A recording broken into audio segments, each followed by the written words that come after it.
Hi guys, welcome back to Tutorials by David, and in this video, I will show you how to download Fusion 360 for free.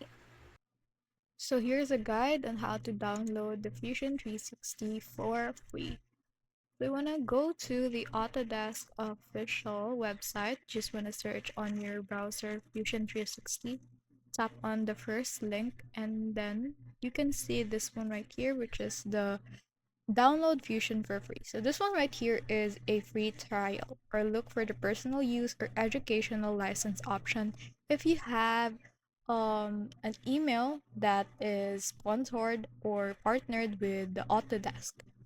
So with that, you can create an account for students. It is free for educators and for others like teachers.